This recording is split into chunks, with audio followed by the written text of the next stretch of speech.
आज के इस वीडियो में समझने वाले डी टू डी के ऊपर डिप्लोमा टू डिग्री। ये उनको जरूरी होता समझना जो लोग अभी 5th सेमेस्टर के बच्चे होंगे, जो मेरे सहपाठी होंगे 19 बैच सेशन के, उनके लिए महत्वपूर्ण होता है। साथ में जो अपकमिंग बैच है हमारे, चाहे वो 19 के, वो चाहे 20-23 के बच्चे हो या 21-24 के बच्चे होंगे, उनको भी जाना जरूरी होता है। क्योंकि आफ्टर डिप्लोमा काफ़ी के मन में प्रश्न होता है क्या वो बीटेक कर सकते हैं, और अगर बीटेक कर सकते हैं तो क्या है प्रोसेस, कैसे होता है नामांकन, कौन लेता है एडमिशन, क्या होता है काउंसलिंग प्रोसेस, क्या है उसका एग्जाम पैटर्न और सिलेबस, उस पर आज बात करने वाले हैं। चैनल सब्सक्राइब कर दीजिएगा, बेल आइकन दबा दीजिएगा ताकि आपको हर अपडेट्स मेरे द्वारा मिलते रहें। और साथ में इस वीडियो के बाद में काफ़ी सारी ऐसी वीडियो आने वाली है जो आपका वैकेंसी रिलेटेड होगा। वैकेंसी मतलब सरकारी नौकरी, चाहे वो झारखंड सरकारी नौकरी हो या फिर आपका ईस्ट इंडिया लेवल की नौकरी हो या फिर प्राइवेट नौकरी हो, मतलब नौकरी के ऊपर भी लगातार वीडियो आने वाला है। और इंटर्नशिप क्या होता है, किस प्रकार से आप डिप्लोमा के बाद में आपको इंटर्नशिप मिलेगा, या फिर अगर आप पढ़ाई भी कर रहे होंगे किस प्रकार आपको जॉब मिलेगा बड़ी बड़ी कंपनी में, वो मैं बताने वाला हूँ। तो चैनल सब्सक्राइब करके रखिएगा ताकि आपको अपडेट्स मिलती रहे। चलिए इस वीडियो को शुरू करते हैं।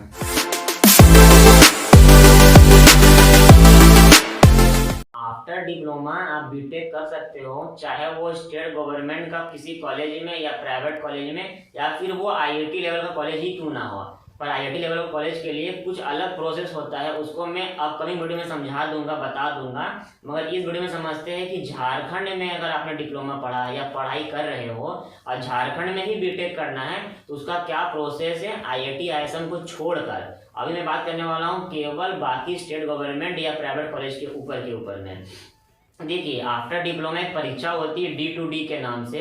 काफी लोग इसको बोलते हैं लेटरल एंट्री परीक्षा इंजीनियरिंग कॉलेज के लिए। उस परीक्षा का सिलेबस क्या होता है, आपको 3 विषय पढ़ना पड़ता है, फिजिक्स, केमिस्ट्री, मैथ। चाहे आप किसी भी ब्रांच से डिप्लोमा क्यों ना किया हो, चाहे वो आप इसी किए हो, electrical, mechanical, civil, CS, mining, मगर आपको परीक्षा का जो क्वेश्चन पेपर होगा सभी ब्रांचों के लिए वो सेम होगा और 3 विषय पर ही निर्भर रहेगा, फिजिक्स, केमिस्ट्री, मैथ। बेसिकली इसका जो पोर्शन होता है वो पूरा 11-12 का पोर्शन होता है हाई लेवल का, क्योंकि ये हाई लेवल एग्जाम होता है। जिस तरह आपका सुने में जेई मेंस का परीक्षा होता है उसी के आधार पर होता है, मगर उतना हार्ड नहीं आता, उससे बहुत ही लो लेवल का आता है।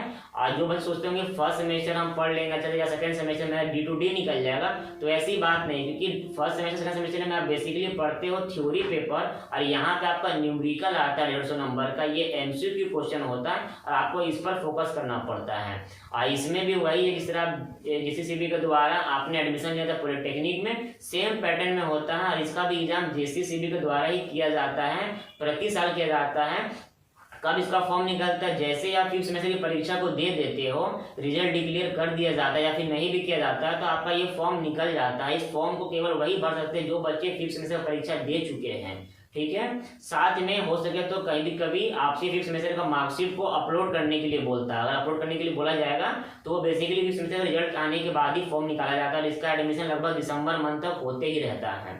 और इसमें इसके द्वारा अगर आपका एडमिशन होता है झारखंड किसी प्राइवेट या सरकारी या सेमी गवर्नमेंट कॉलेज में, तो आपको डिप्लोमा 4 साल के बजाय 3 साल का ही पढ़ना होगा। मतलब 3 साल डिप्लोमा पढ़े और 3 साल में आपका बीटेक हो जाएगा, डबल डिग्री आपके हाथ में आएगा। कभी भी जेई का पोस्ट निकलता है आप डायरेक्टली बीटेक लेवल से भी भर सकते हो और डिप्लोमा लेवल से भी भर सकते हो, ठीक है ना। इस तरह का क्वेश्चन आता है। अब समझते हैं कि इसमें पैटर्न क्या होता है। पैटर्न आपका वही है कि एक सही कीजिएगा तो 1 नंबर, गलत कीजिएगा तो हाफ नंबर 0.25 माइनस हो जाएगा आपका।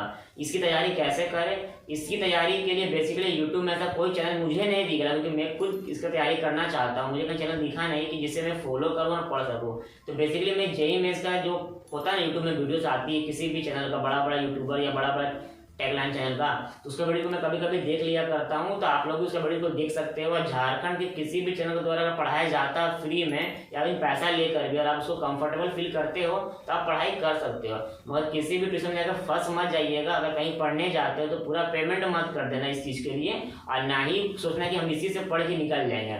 बल्कि कुछ दिन पढ़ के देखना, आपको लगेगा कि आपको अच्छा मटेरियल वहाँ से मिल रहा है, अच्छा समझाया जा रहा है, क्वेश्चन आपसे बन रही है, तब आप कंटिन्यू करना, ऐसे निकालना।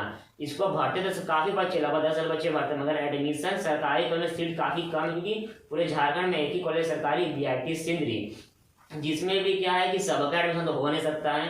तो इसका प्रोसेस क्या होता है सिंदरी या फिर किसी कॉलेज एडमिशन के लिए सेमी गवर्नमेंट में, कि फर्स्ट ईयर में जो बच्चे वहाँ एडमिशन लेते हैं उसके बाद में उस जितना भी total number of seat first year में होता है, फर्स्ट सेमेस्टर में होता है या फिर फर्स्ट ईयर में, उसका 10% सीट रिजर्व रहता है सेकेंड ईयर में लेटरल वालों के लिए, मतलब जो डिप्लोमा कर जाते हैं उनके रिजर्व रहता है। साथ में अगर फर्स्ट ईयर के बच्चे का किसी का सीट, किसी ब्रांच में सीट खाली रहे किसी कॉलेज में, तो उस सीट को भी ऐड कर दिया जाता है सेकेंड ईयर के लिए, तो उस सीट का संख्या थोड़ा बढ़ जाती है, मगर ऐसी काफ़ी कम चांसेस होती है कि सीट की संख्या बढ़ जाए। तो आपको बेसिकली करना क्या है कि आपको कम से कम रैंक लाना है, मतलब 1000 रैंक लाइएगा तो गया सीधे, आपको लाना है वहाँ पे 50, 60, 20, 30, 10, 15 इस तरह लाइएगा तो बीआरटी सिंदरी में आपको मनचाहा ब्रांच मिलेगा। अगर 200-300 लेकर आइएगा तो मिलेगा बीआरटी सिंदरी में एडमिशन, मगर आपको ब्रांच कॉम्प्रोमाइज करना पड़ेगा। हो सकता है आप इलेक्ट्रिकल लेकर डिप्लोमा किए थे, आपको वहाँ पे सीएससी मिल जाए, तो थोड़ा मुश्किल हो जाता है। इसलिए अच्छा ब्रांच या उसी ब्रांच में कंटिन्यू करना चाहते हैं डिप्लोमा प्लस बीटेक, तो आपको अच्छा लाना पड़ेगा। इसका सिलेबस क्या है ये मैं थोड़ा पढ़ के समझा देता हूँ आप सभी को। इसके साथ में इसका सिलेबस का जो ओरिजिनल पीडीएफ है वो आपको मेरा इंस्टाग्राम के आईडी पे मिलेगा, इसका लिंक डिस्क्रिप्शन में दिया गया है, आप वहाँ जाकर उसको चेकआउट कर सकते हो। चलिए इसका सिलेबस मैं पढ़ता हूँ, आप समझिएगा। ऐसे में मुझे याद नहीं, मुझे मोबाइल देखकर थोड़ा पढ़ना पड़ेगा, तो मैं मोबाइल निकालता हूँ। मेरे पास जो सिलेबस मैं अभी पढ़ने वाला हूँ आपके सामने, ये जेसीसीबी के द्वारा ही जारी किया गया है। इसका ओरिजिनल जो पीडीएफ या जो फॉर्मेट है मैं अपने इंस्टाग्राम पे अपलोड कर चुका हूँ, वहाँ जाकर चेकआउट कर सकते हैं, लिंक डिस्क्रिप्शन में दिया गया है, ठीक है।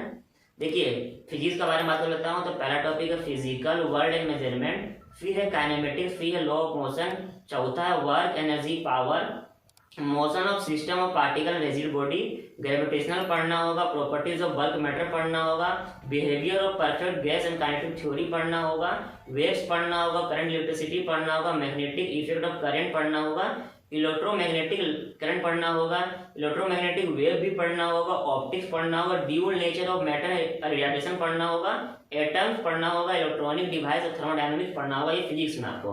साथ में बात करना चाहूँ केमिस्ट्री का, तो some basic concept of chemistry, मतलब बेसिक केमिस्ट्री पढ़ना होगा। मुझे आज भी याद है कि इसका पूरा सिलेबस जब मैंने देखा था, ये पूरा 11-12 का एनसीईआरटी अगर आपने पढ़ लिया, एनसीईआरटी को फॉलो कर लिया और उसके बाद में आप नंबर ऑफ क्वेश्चन को सॉल्व कर लेते हो, तो आपका कहीं ना कहीं डी का परीक्षा में अच्छा रैंक आ सकता है।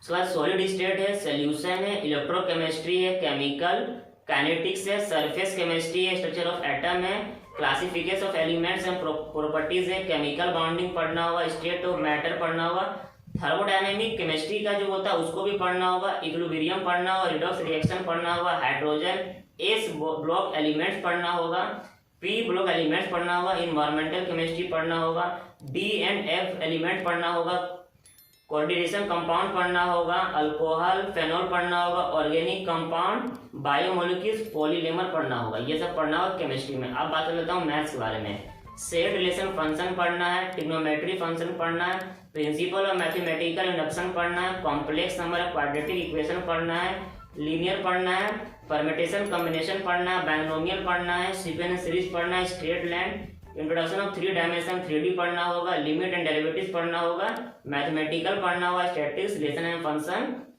Inverse trigonometric function, matrix determinant, continuity and discontinuity पढ़ना होगा, एप्लीकेशन ऑफ डेरिवेटिव्स पढ़ना होगा, इंटीग्रल और डिफरेंशियल इक्वेशन, वेक्टर और 3D ज्योमेट्री और प्रोबेबिलिटी। ये सब पढ़ लीजिएगा इसी तरह से, मतलब इसका थ्योरी पार्ट्स को अगर आपने 11th क्लास 12th क्लास में पढ़ा होगा या फिर अगर आप पढ़ रहे हो साइड से, तो आप उसके बाद में नंबर ऑफ क्वेश्चन को सॉल्व कीजिएगा।